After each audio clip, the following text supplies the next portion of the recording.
വീട്ടിൽ ഷവർമ്മ വാങ്ങുമ്പോൾ അതിൻ്റെ കൂടെ കിട്ടുന്ന കുക്കുംബർ പിക്കിളുണ്ടല്ലോ, അതെല്ലാവരുടെ ഫേവറേറ്റ് ആട്ടോ. അപ്പം ഞാനിത് വീട്ടിലിടയ്ക്ക് ഉണ്ടാക്കാറുണ്ട്. ചോറിൻ്റെ കൂടെയും അല്ലാതെയും ഒക്കെ കഴിക്കാനായിട്ട് എല്ലാവർക്കും ഭയങ്കര ഇഷ്ടമാണ്.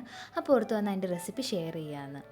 അതിലേക്ക് വേണ്ടിയിട്ട് ഞാൻ 2 കുക്കുംബറാണ് ഇവിടെ എടുത്തിരിക്കുന്നത്. അത് നീളത്തിലരിഞ്ഞ് നല്ലപോലെ അതിൽ വെള്ളം എല്ലാം ഒപ്പി മാറ്റണം. അതിനുശേഷം ഒരു 3 പച്ചമുളക് എടുത്തിട്ടുണ്ട്, അതും നടുവേ കീറി എടുക്കാം.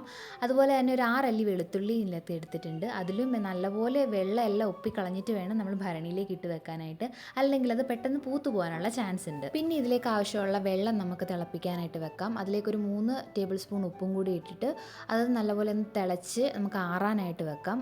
മുഴുവനായിട്ട് ആറിപ്പോകും വേണ്ട, ഒരു ചെറു ചൂടോട് കൂടി നമുക്ക് ഇതിലേക്ക് ഒഴിച്ചു കൊടുക്കണം.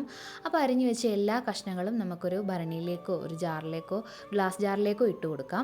അതിനുശേഷം അതിലേക്ക് ഒരു 1/4 കപ്പോളം വിനാഗിരിയാണ് വേണ്ടത്. അപ്പോൾ ഒരു 1/4 കപ്പ് വിനാഗിരി ഒഴിച്ചു കൊടുക്കണം.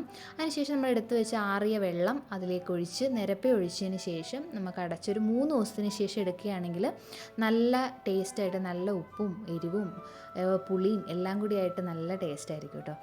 അപ്പോൾ വീഡിയോ ഇഷ്ടമെങ്കിൽ ഫോളോ ചെയ്യുക. ബൈ.